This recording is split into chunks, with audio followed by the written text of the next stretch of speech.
Quick thanks to A Tribe Called Fantasy community. Thanks for joining the squad. We officially hit 50 subs this past week. We're super hype. We're going to be pushing on till we hit 100, and then we're just going to keep going from there. Thanks for checking out this video. You could be listening to any idiot on the internet with a mic in front of them, but you chose to listen to us, and we appreciate that. We're sending you a virtual hug. If you have any trade questions or start-sit questions, leave a comment. Justin or myself will definitely respond, or maybe even both of us will respond. If you like the video, drop us a like, comment, sub. You know the drill. Welcome to A Tribe Called Fantasy with your hosts, Greg and Justin. Check the description for players that just didn't make the list this week, and leave us a comment if we forgot anyone on the list. At number 50 this week, we have Hunter Renfrow. Henry Ruggs make the list? I don't think so. No chance. Henry Ruggs, Hunter Renfrow, I think I would say both have an equal opportunity to be at the spot on the list. But I'm also a Raiders fan. Hunter Renfrow is a little bit safer, more of a possession receiver, kind of catches the ball with his body. Looks like he's 40 already. But yeah, just kind of a safer play. He's going to get a little bit more targets, but they're going to be safer. So you don't have that upside that you would have with someone like Henry Ruggs. But Henry Ruggs been very inconsistent. The only wide receiver that you want from the Oakland Raiders, Las Vegas Raiders, is Darren Waller. If you showed me a picture of Hunter Renfrow's hairline and Alex Caruso's hairline, I don't think I could tell the difference. Damn. You think Hunter Renfrow can yam? Can yam? Yeah.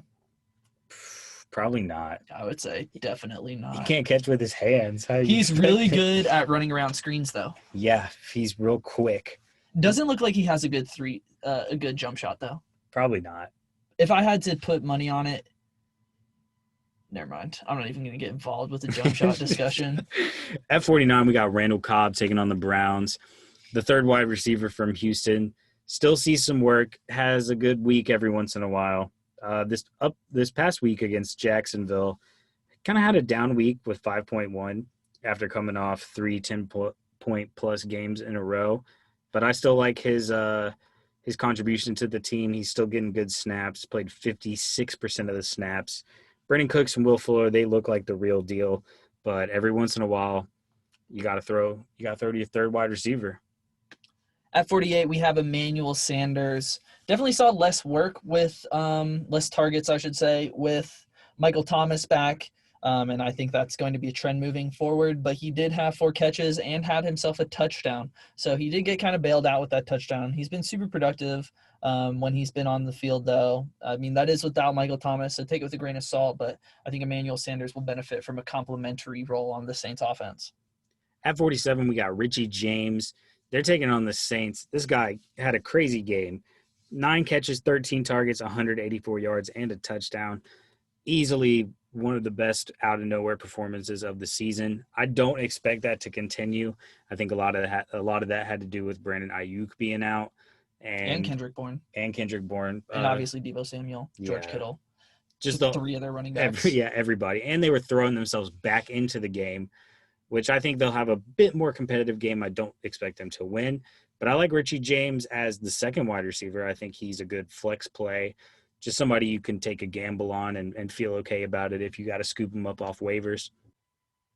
At 46, we have Cole Beasley going up against the Cardinals. It should be a high-scoring game, and there should be plenty of opportunities for the Bills wide receivers to score. It should be noted that John Brown jumped up to second wide receiver in targets. Obviously, Stefon Diggs has been playing lights out, so he's number 1. John Brown slipped up to number 2, as you kind of expected to see as John Brown got healthier. So Cole Beasley, I think, will kind of have more of a back-and-forth type fantasy production here moving forward just with John Brown back.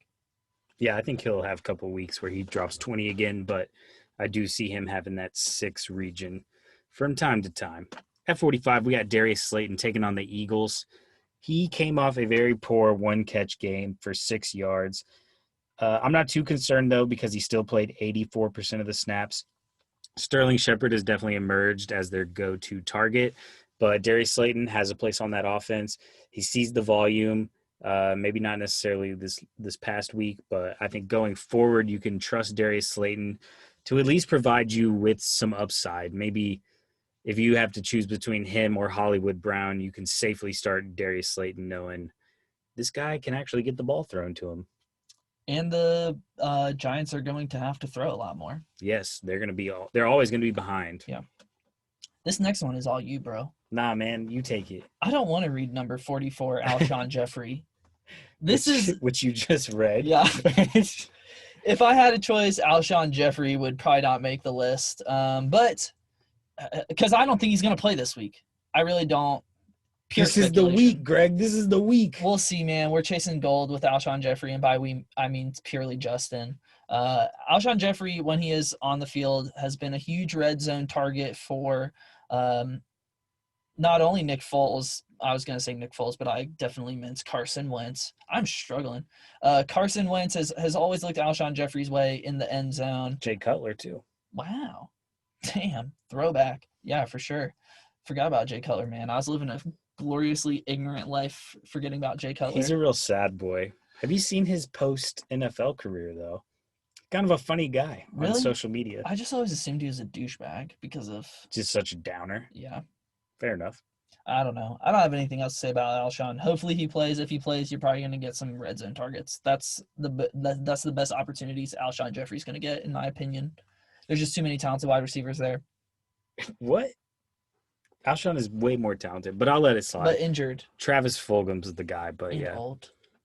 All right. And Jalen Reagor's back. That's true. I still like Alshon. I think he's a big body like Rick Ross, and he can make plays if he's back on the field. They need weapons.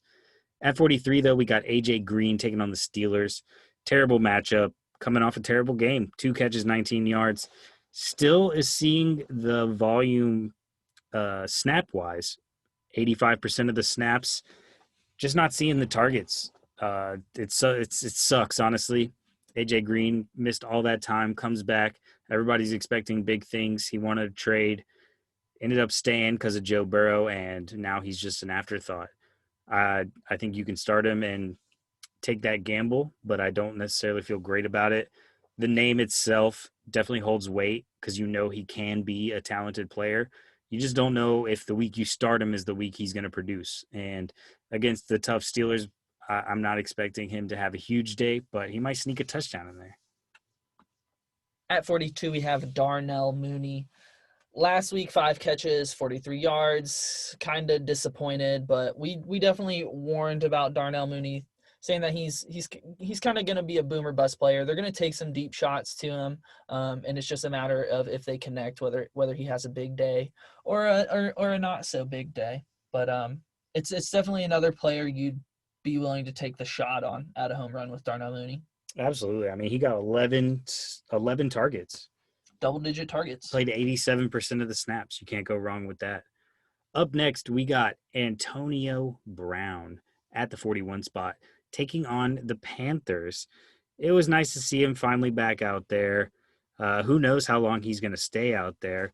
News is coming out that the lady who he wrong. What did he do to? He did some stuff to her. We don't know exactly what it is, but he can't keep his hands to himself. That's for certain. He can't keep his mouth shut either. Also true. But yeah, she filed a report claiming rape as well. That's some serious shit right there. Who knows how long he's gonna be able to stay on the field? But I mean, he looked explosive last week. He saw 5 targets.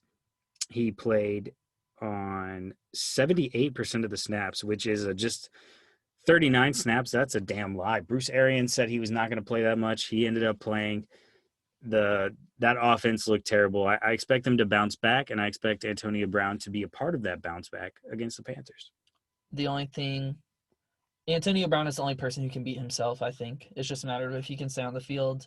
The Bucs, yeah, I think it was just a rough day for the Bucs, but I think there are brighter days ahead for Antonio Brown, assuming he can stay on the field. If you have Antonio Brown, are you trying to get out of the Antonio Brown business at this point? I think you fucked yourself by waiting. I think you should have traded him as soon as he was declared to come back and you knew he was going to start. If he has a crazy game, I'm trading him immediately. Yeah, because I don't want to have a risk of a player who can go crazy, but he might not even be on my playoff run. And if I can scoop up a player, if I can scoop up a Tim Patrick, a a Christian Kirk, a Brandon Aiyuk for Antonio Brown. Players I know can produce and I know aren't going to, well, I don't know. Yeah. But there's a less chance that they're going to get hit with some legal shit and get kicked off the team than AB. AB might mess around and just talk himself out of the team. He might drop true. another terrible rap song and just Nobody asked for it, dude. Nobody asked. I sure as shit did. Nope, we don't like it. At 40, we have DJ Moore. He has kind of been on the decline as Curtis Samuel has just been more involved. But I think it's going to be a back and forth with him and Curtis Samuel. Curtis Samuel's a little bit more dynamic. They like to involve him in the run game. DJ Moore is more of strictly a wide receiver. I think that they'll do some jet sweeps with him. Nope, just kidding. They haven't let him rush the ball a single time. I take that back. Him and Curtis Samuel are just two players that for some reason I mistake for each other. But, DJ Moore is, some days he's going to be good. Some days he's going to not. I would say he's been more consistent than inconsistent, but there's always that fear. The Bucs just kind of the Bucs just took a smack down. And the Panthers have seen success throwing the ball. I don't know that the Bucs will be able to I don't know that they'll give up a ton of points to the Panthers, but I think there's always a little risk involved starting DJ Moore. Up next, at number 39, we got Chase Claypool, also known as Clace Chaypool, taking on the Bengals. We got Mapletron coming off a really good week. 8 catches, 69 yards on 13 targets. That is his most catches in his NFL career. Wow. Super good game. I'm not feeling super confident about any of the Steelers wide receivers. Chase Claypool played 81% of the snaps. That was third on the team. I think it's really just a pick 'em. Who's going to have the good week?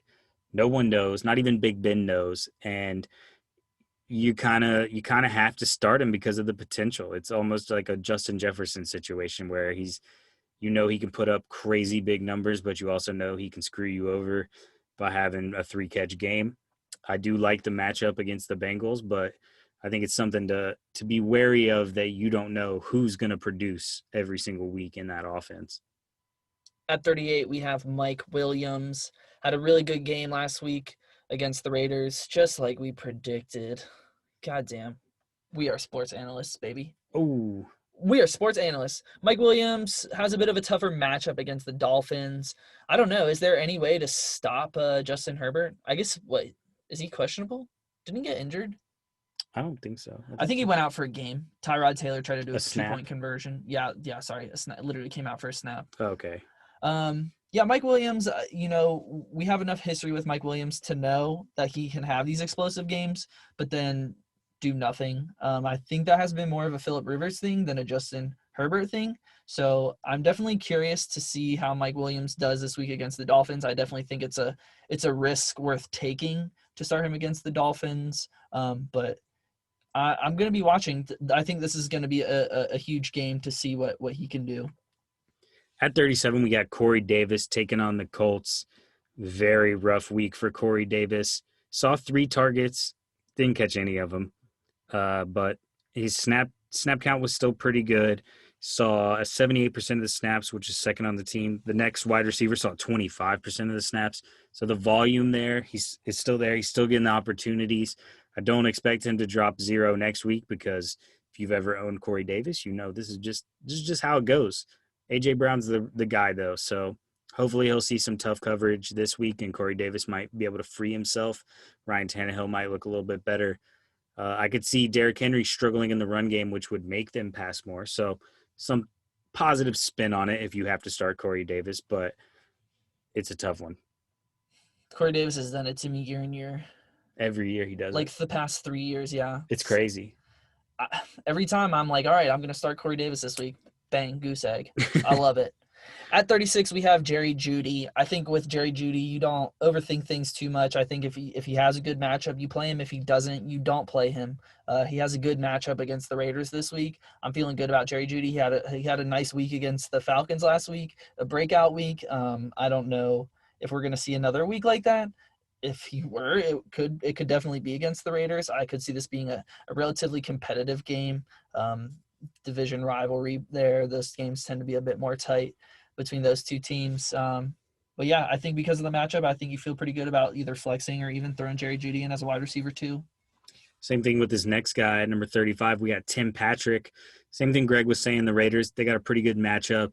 I think Tim Patrick's still the number one on that offense. He's just proved every time, every week at least, that he is a consistent starter. He's got good hands. He's not boom or bust like Jerry Jeudy, although Jerry Jeudy's last game could be something for the future, something to look into. Tim Patrick played 82% of snaps compared to Jerry Jeudy's 84%. But I still like Tim Patrick. Can't fool me once. Can't get fooled again. Truths. At 34, we have John Brown, who finally looked to be looking a little healthier. They needed him against the Seahawks. They knew it was going to be a shootout. The Bills kind of put a smacking on him, though. John Brown looks like he's healthy, though. 8 catches for 99 yards. Didn't get in the end zone, but that's all good. I think that this is another really promising week for John Brown against the Cardinals. He seems to be getting on the right track health-wise, and they're going to need him again this week against the Cardinals. Was second on the team in targets behind Stefon Diggs. Up next at 33, we got Jakobi Meyers taking on the Ravens. Definitely a tough matchup, but he's coming off an amazing game. 12 catches off 14 targets, 169 yards. I think a lot of that had to do with N'Keal Harry not being in the game, but N'Keal Harry is also not supposed to play this week. Him and Damiere Byrd both played 99% of snaps, so I would assume they had a package in there with just no wide receivers. That's why they were both off the field. But you can't go wrong with a guy who's playing every single snap. He's showing every week that he is a consistent target for Cam Newton, and I like him going forward. This is a tough week, but Jakobi Meyers was a great scoop if you got him. At 32, we have Curtis Samuel taking on the Bucks. Curtis Samuel and DJ Moore's stat lines are kind of similar, except Curtis Samuel has kind of picked it up as of more recently, whereas DJ Moore was a bit more back and forth throughout the year. But yeah, he's really picked up some steam. I would definitely be tampering my expectation against the Bucks. They're a solid defense. I think they're going to be coming out looking to make a statement against the Panthers after taking that walloping to the Saints. So I'm a little nervous to see what happens with the Panthers this week. But yeah, Curtis Samuel, they find creative ways to get him the ball, and he's obviously a playmaker that they want. They want him to have opportunities to do some stuff. Killed that, bro. Thank you. He fucking annihilated that. At 31, we got Sterling Sheppard taking on the Eagles. This guy, ever since he's come back, he's shown week in and week out that he's the real deal. In the 3 weeks since he's been back, 8 targets, 10 targets, 8 targets. I expect more of that against the Eagles this week. He's just a consistent pass catcher. Daniel Jones has been looking his way. He didn't play as many snaps as Darius Slayton, but it was only by a few. I think he still played about 70+% of the snaps. I think it was 74. Don't quote me on that. But amazing talent. Finally showing what he can do. Hopefully he can stay healthy. At 30, we have Marvin Jones going against the Washington football team. You're definitely scratching your head a bit. He only had 4 targets for 3 catches. He ended up saving his day with a touchdown.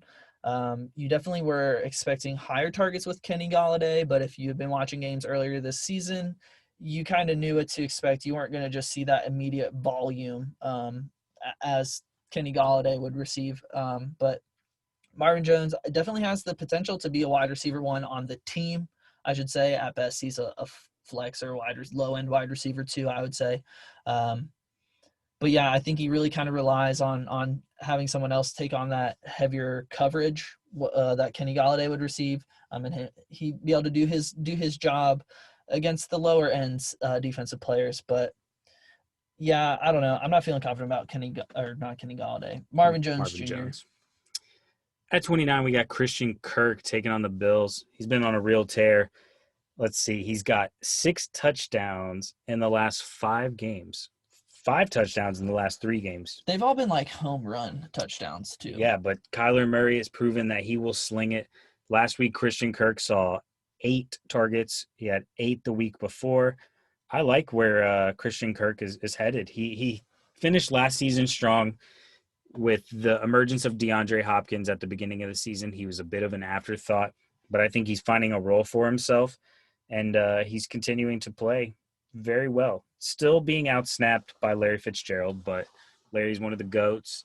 Can't be too mad at that. Larry's not seeing the work that Kirk is, because if you got Tyreek Hill speed, you got to use it. Yeah, I'm sad because I dropped him. That sucks. I dropped him when he was trash, though. Like, when I dropped him, it was a justified drop. You could be our boy Will and drop Justin Jefferson and Robby Anderson. True. Shout out Will. I made some roster mistakes. Anyways, that's my problem. It's worked out fine, though. At 28, had to stroke my ego. Stop. Nobody asked you for this, bro. At 28, we have Brandon Aiyuk, hopefully coming back from the COVID list. I think it's fully expected for him to play. Going against the Saints, they're going to need some talent. And when they've been lacking players, he's been able to come through. Nick Mullins has shown to be a person who can go out there and slang it. And he's definitely going to be looking Brandon Ayuk's way. I think they'll be playing from behind against the Saints. He just definitely gave it to the Bucs. So I think they could definitely give it to the 49ers as well, just like we saw with the Packers. At 27, we got Justin Jefferson taking on the Bears. This is a tough matchup. Justin Jefferson has had 2 poor weeks back-to-back, but it's all Dalvin Cook's fault for being so damn good. I think this week against the Bears, we are not going to see that Dalvin Cook 40 piece he's put up 2 weeks in a row. I think they're going to have to throw more. If you even look at the snap count, you can see over the past 2 weeks, Justin Jefferson, as soon as he got his role, he was getting above 78% of the snaps on a weekly basis. The past 2 weeks, he's seen 65% and 60%.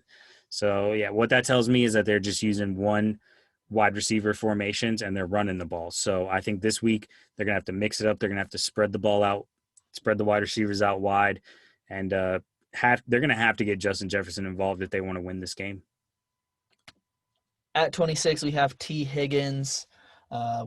Him and Tyler Boyd have just both been very solid all season long. Lights out. Yeah, absolutely. Has a tough matchup against the Steelers. It'll just kind of be a matter of if the pressure can get to Joe Burrow and if that will affect their ability to pass. Joe Burrow's kind of been out here slanging, though. T. Higgins hasn't put up he's had double-digit fantasy points from week 3 on. Just been a very solid wide receiver that you probably just picked him up off the waivers, I would say. Probably. But yeah, good matchup this week. Well, decent matchup, I should say. But T. Higgins, you're starting him every week, it seems like. I wouldn't say it's a great matchup, but it's good for T. Higgins because he's the third guy. So he's not going to see that full coverage that JuJu. True. And not JuJu. I'm talking about Tyler Boyd and AJ. Yeah, that's the people. Those are the dudes. At 25, we got Jarvis Landry taking on the Texans. He had a bye week last week, but the week before they took on the Las Vegas Raiders in one of the worst weather games I've seen all season. He still had 11 targets. I expect more from him this week against the Texans. They have a very poor defense. I do believe Baker Mayfield may have some questionable things going on with him in the COVID realm. He is currently out because of COVID. So he's placed on the COVID-19 list, came as a result of being in close proximity with an infected staff member. So if this is anything like the Matthew Stafford situation, he should be back. And I think even with the backup, Case Keenum, Jarvis Landry should see a lot of good targets and put up some points. At 24, we have Diontae Johnson going against the Bengals. Great matchup for the Steelers offensively. Had 10 targets this past week. When Diontae Johnson has been on the field, he's been a player that you want to start. It's just been inconsistent, his availability to play. He's fully healthy still, so he should be good to go against the Bengals. And to be honest, this is the Steelers wide receiver that I want to be starting just because it seems like he gets the most targets. It sucks, though, because it's so all over the place. I'd rather start JuJu, but that's just me. Diontae Johnson has obviously shown he can drop 40. Yeah, you're playing both of them. Yeah. It sucks, though. It sucks not having a consistent role. At 23, we have Mike Evans taking on the Panthers. He had another snoozer, a classic Mike Evans, which, I mean, better than his lowest, 10.4, 4 catches, 46 yards. Still played 86% of the snaps, even with Chris Godwin and Antonio Brown seeing a hefty chunk of snaps as well. So I guess you feel good that he's out on the field. I'm starting to panic if I'm the Mike Evans owner. As soon as AB gets into full gear, gets healthy, same thing with Chris Godwin, Mike Evans might become an afterthought. He might have every once in a while a huge game, pull the Tyler Lockett on us because they decide that they want to go heavy and guard Godwin and AB. But yeah, against the Panthers, I do like the matchup. I do expect him to have a solid game. I just think he's on that downhill slope. I don't know how you feel about it. I feel like Mike Evans is the wide receiver equivalent of Todd Gurley, where he's clearly touchdown dependent, but gets touchdowns. I mean, Yeah. he had end zone looks this past weekend. The Bucs were just kind of struggling all the way through, but yeah, he's the I don't know if the stat is still accurate, but he's easily one of the most targeted wide receivers in the end zone. He can get up high, he can go for jump balls. He's got great hands. He's amazing talent wise. 100%. So Tom Brady looks his way in the red zone, and sometimes, those plays just don't work out for him. Sometimes they do. Fair enough. At 22, we have DJ Chark, who had a monster bounce back week. He heard all that talking, and he said, "Shut up." And Is that what he said? yeah, he said, "Shut up. You guys are dumb." And it didn't matter. Jake Luton was the QB. They hit him on the very first drive for a 75-yard touchdown. Dude, that was a dime. It was a dime, and it was a beautiful catch and run by DJ Chark. Ended the day with 7 receptions, 146 yards, and his touchdown. Just for on the side. It's definitely a question to see if he still had double-digit targets. I think you can expect that from DJ Chark every week. It's just a matter of if he can turn those into fantasy-relevant plays. But, yeah, it's been inconsistent, but I think I'm leaning towards trusting DJ Chark moving forward. Yeah. I'm the dumbass who started Michael Hasty over DJ Chark, so I'm not feeling great about it, but you love to see your boys thrive. Who you starting next week? You starting DJ Chark? Is he a lock in the lineup? Yeah, I'm starting him over Justin Jefferson. Nice. I think so.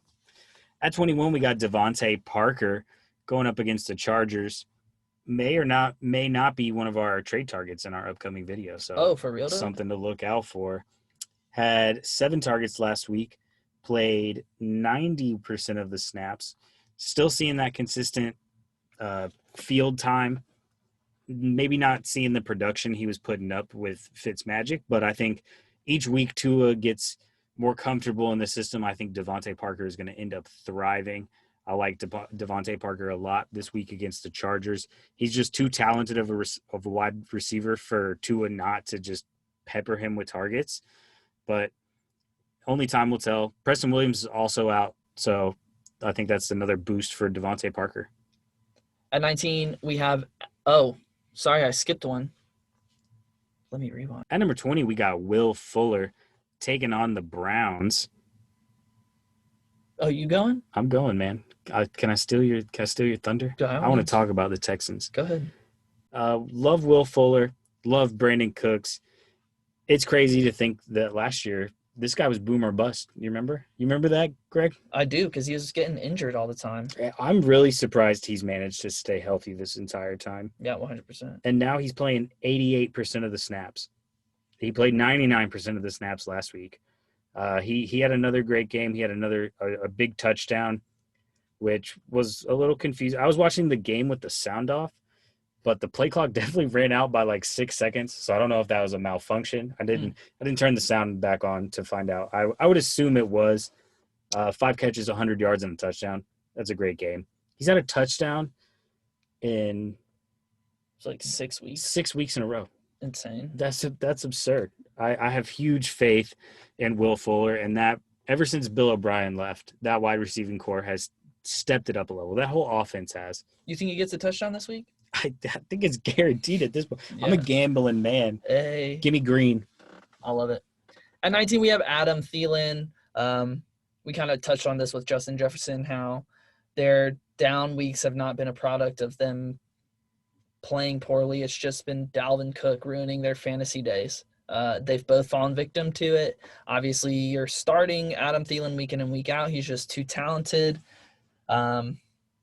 Yeah, I think he has a good. I think that he has a good opportunity to kind of bounce back against this Bears. I think it's going to be a competitive game. Yeah, I definitely think they're going to have to run more, just because they're going to have to pass more, just because they're not going to be able to run. Yeah. At 18, we got Brandin Cooks taking on the Browns.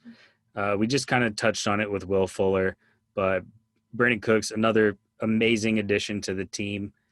I guess the only amazing addition. RIP David Johnson. Another great wide receiver, though, that has stepped up in the absence of DeAndre Hopkins, I'll say. 9 targets last week, only had 3 catches, 83 yards, and a touchdown, but took that one catch to the crib, 57-yard touchdown, just making plays. It's nice to see that he still played over 90% of the snaps, and the fact that he did out-target Will Fuller by 4 targets. So that was like on the drive right after DJ Chark scored, right? Oh, man, yeah. It's crazy. I looked away, and I was like, is this happening? It's 7-7. It's very quick. I actually watched the play. I looked down and looked back up, but it was crazy. Yeah, really fun game to watch, surprisingly.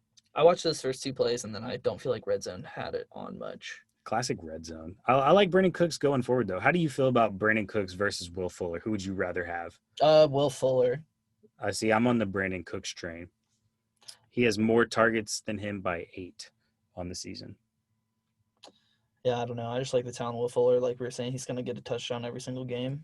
Yeah, since Bill O'Brien they're both great receivers, though. I'd be starting either of them. I agree. Since Bill O'Brien has left, Brandin Cooks has seen 12 targets and then 9 targets the next 3 weeks. Who do you think gets injured first, Brandin Cooks or Will Fuller? Like a full injury or a concussion? It's a big question here. I need to know specifics. Just either. Who do you think misses a game first? Will Fuller. I think they miraculously make it through the season. All right. Positive outlook. Yeah. I think Brandin Cooks gets hurt and misses like the last 4 games. That's fucked up. I'm an optimistic guy. Hey, I'm a gambling man. At 17, we have JuJu Smith-Schuster. Great matchup against the Bengals. JuJu's been super consistent these past few weeks. He's only busted 2 games this season. They had their bye week 4 too. So yeah, I'm starting JuJu every week. He's been solid these past few weeks. So I'm not changing anything. Up next at 16, we got Tyler Boyd taking on the Steelers. We've touched about it on the other 2 receivers, but this is definitely a tougher matchup. I still like Tyler Boyd just because of how much Joe Burrow likes to throw him the ball. Auden Tate had a pretty good game last week, so that's something to keep an eye on, but he only played 45% of snaps. So Tyler Boyd's still getting the work. Maybe not the blocking receiver that A.J. Green can be, but he gets open. Joe Burrow loves to throw him the ball. You start Tyler Boyd every week. Definitely an underrated name, a slept-on name. You probably own Tyler Boyd, and you're fed up with people like us rating him at 16 every week, 20 every week. So there's so many wide receivers, though. Yeah. No slight to Tyler Boyd. No slight to Tyler Boyd. We like Tyler Boyd. He's our Boyd. Yeah, nice. Terrible. At 15, that was gross, bro. At 15, we have Terry McLaurin. Definitely a bit skeptical to see what – obviously, Terry McLaurin has been a target monster this entire season, getting double-digit targets like it's nobody's business. But with Alex Smith under center in week 5, that's the only week he didn't put up double-digit fantasy points. So that's definitely a bit nerve-wracking, especially since Alex Smith has only seen half a game this season. One game, 2 halves. Yeah. So I don't know. I'm skeptical about Terry McLaurin, but the fact of the matter is he's been very consistent up until this point. I'm probably still looking to play Terry McLaurin, but I'm definitely a bit nervous just because I don't know what Alex Smith is going to look like under center. At 14, we got Travis Fulgham taking on the Giants. What a story. This guy is an absolute monster. He's averaging 19.3 points in full PPR. I was seeing something last week that he would be a top 5 wide receiver he is a top 5 wide receiver in points per game, which is just absurd. I expect that to continue. even if Alshon comes back, he just looks that good. He looks like he will be the number one. What about and the Jalen one Reagor? Does that make you nervous at all? for Travis Fulgham. Like long-term value? Maybe No, not this upcoming week. Jalen Reagor. If Deshaun Jackson was playing, that would make me nervous for Deshaun Jackson. But Travis Fulgham is he's his own type of player. He's got that Michael Thomas body. Okay. He's going to be lined up on the outside. Carson Wentz can throw him a prayer, an accurate prayer, and then he'll go catch it. So I love Travis Fulgham, and you are a lucky bastard for scooping him in the season. I wish it had been me, but wasn't he like in the XFL or something, or was that a different Philly receiver? I don't think that was Travis Fulgham. Okay. You probably got that confused because I've been calling him an XFL player. Oh, well, then, yeah, that's 100% what it was. just because they picked him up out of nowhere. I think he was like a grocery store clerk. Also made that up. Don't even trust me. Fair enough, bro. I was like, I want to try him. XFL, word. At 13, we have A.J. Brown against the Colts. A.J. Brown has been nothing but consistent since his return. He's a beast. Yeah, I don't know. The Titans are cooking.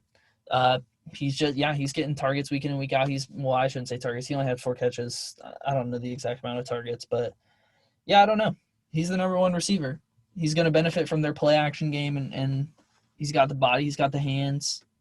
What kind of body does he have? Such a good one. Nice. Very defined. Yeah, we're going to move on. At 12, we got Tyler Lockett taking on the L.A. Rams. And guess what, boys? What? It's game time. It's Tyler Lockett time.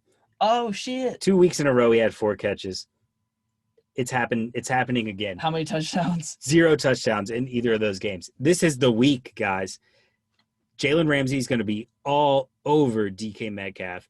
I think Tyler Lockett is going to explode. I think DK Metcalf will still produce because he is just proving that he's too good. But I think Tyler Lockett, normally I would like to move him down into the mid-20s because I think that's normally where he is. Damn disrespectful to Tyler Lockett. It is a little disrespectful to Tyler Lockett. Even though we've had him higher, I think it's just strictly because of the upside. But if I was looking at it from what I genuinely think will happen, because we kind of combine our rankings, I would have him in the teens to 20s on a weekly basis because you can't predict his pop-off weeks normally. But I think Jalen Ramsey, I think it's the perfect recipe. I like him a lot this week. I don't expect him to drop 53 again, but I'm expecting a 10-catch, maybe a 9-catch game this week. 6 touchdowns. 7 touchdowns. Hell yeah. 8 touchdowns. Damn. 9 touchdowns. How many touchdowns? 12 touchdowns. What's the record? Wow, Russell Wilson's gonna have some records too. Ooh. The punter's gonna be throwing them. Oh, sick. Yeah, Nice. they're gonna fake punts. They're gonna disperse it out. I guess is he their punt returner still? No, I don't think so. Why would they put him back there? I don't know. They did though. At 11, we have Chris Godwin. Had 6 targets, only 3 catches. Maybe his broken finger was affecting that, or maybe I wasn't watching the game, so maybe they just could have been poorly thrown balls by Tom Brady. It was a rough day for the Bucs. Tom was struggling. Yeah.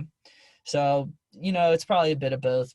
But, yeah, I don't know. Chris Godwin is definitely the receiver on that team that I value the most out of all of them, I would say. Where do you stand on that, actually? I mean, I guess our list tells us that it's Chris Godwin. I feel the same way. Okay. Yeah, I don't know.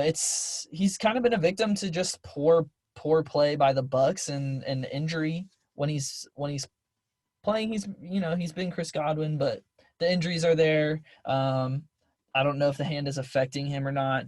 We'll hope to see a bounce back week against the Panthers, and I think the Bucs are going to give it to the Panthers, to be honest, but purely speculative on my end. Coming up next at number 10, cracking into the 10s, we got Robert Woods taking on the Seahawks. Really good matchup. I think this is going to be a great game, a nice shootout. Robert Woods is coming off his best game of the season with 28.4 fantasy points in full PPR. Don't expect to see that, but I do expect him to have a good game. I don't really like him going forward that much, but I think this is probably going to be one of his better weeks. I personally would look to trade him. I don't know how you feel about that. It depends on my team. I feel more confident about Robert Woods. If he drops 20 again, I'm trading him in a heartbeat. Fair enough. because his trade value is so high right now just because of how well he's played the last week. Yeah. But he can drop you very 5 points, which he's done. At 9, we have Robby Anderson. We liked the matchup last week against the Chiefs. I wouldn't say it was necessarily a bounce-back performance, but it was a quintessential Robby Anderson performance. He's been delivering for your fantasy team week in and week out. The 1 week where he didn't have double-digit points against the Falcons, he was literally 0.2 points away from getting 10 points. So he's just been super consistent. He's clearly the wide receiver 1 on that team, had 9 catches. He's getting consistent targets and the largest share of those targets too. And I think that they're going to be looking to catch up against the Bucs. At 8, we got Cooper Kupp also taking on the Seahawks. This guy's coming off an absurd 21 target game. It's honestly disappointing that he only caught 11 balls for 110 yards. But I think that just shows his chemistry with Jared Goff. Maybe Jared Goff needs to be a little bit more accurate. Ooh. But it shows that Jared Goff wants to get him the ball. The Seahawks matchup is juicy. It's going to be a shootout. I like Cooper Kupp this week. At 7, we have Allen Robinson. Super consistent and as far as targets and fantasy production. He's just delivered pretty much every week. And he's the number 1 wide receiver on his team. Super elite at the position. Love the matchup against the Vikings. Should be a big day for Allen Robinson, per usual. At number 6, we got DK Metcalf taking on the Rams. 2 huge weeks back-to-back, 40-point and 23.8. He has been a monster all season. I expect nothing less. He's going to be on Jalen Ramsey's going to be guarding him, so it's a tough matchup. But we saw it early in the season. Stephon Gilmore, you can't stop DK Metcalf when he's streaking down the field, catching a moon bomb from Russell Wilson. I think he's going to have another great game. I wouldn't expect a 40-point game, but I'm excited about his potential for the future as well. At number 5, we have Stefon Diggs.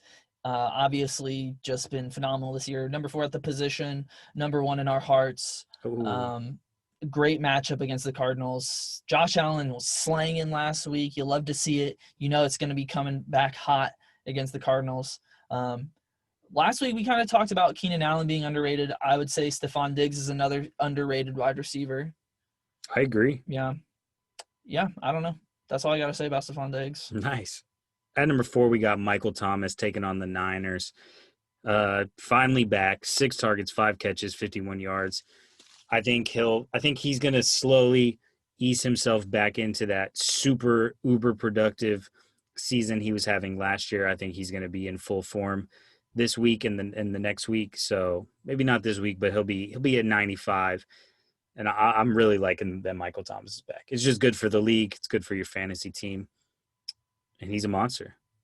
At number 3, we have Keenan Allen. I'm looking at his numbers right now. He's only the wide receiver 7, which is blowing my mind because I'm looking at the stat line and it's absolutely ridiculous. He's my boy. 20-plus points the past 3 weeks. I don't know what does he get, like 15, 16 targets every game? An absurd amount of targets. Justin Herbert's playing lights out. I'm really kind of loving the rookie versus rookie showdown against the Dolphins this week. Keenan Allen, super consistent, excellent wide receiver. We think he's a bit underrated. We think he's one of the top-tier wide receivers in the league, and our ranking reflects that this week. Yeah, he's seen his lowest snap count was 8, and that was in week 1 with Tyrod Taylor. He had 2 snaps, his lowest targets was 8 with Tyrod Taylor. He had 2 targets in the week he got hurt. But other than that, he's seen 10, 19, 11, 13, 11, 11. That puts him in the top 3 for targets per game. It's absolutely absurd. The amount of people that disrespect Keenan Allen is out of control. If you're a Keenan Allen owner, you already know the disrespect. You check the other rankings. You see that shit. It's absurd. And we're just here to spread the love. He's obviously had injury issues, which have kind of tampered conversations around him. So hopefully we see Keenan Allen play. Well, I guess he technically played in 1 game. So I guess for the full 16. But, this season is very unpredictable. As long as Keenan Allen is healthy, obviously he's an elite wide receiver. Absolutely. At number 2, we got DeAndre Hopkins taking on the Bills. Christian Kirk has kind of emerged, so he's seen some down weeks, but I think that he'll bounce back strong. He's one of the best wide receivers in the league, if not the best this year. So keep your head up. DeAndre Hopkins, you know what it's about. What's he rated? Is he wide receiver 1 on the year?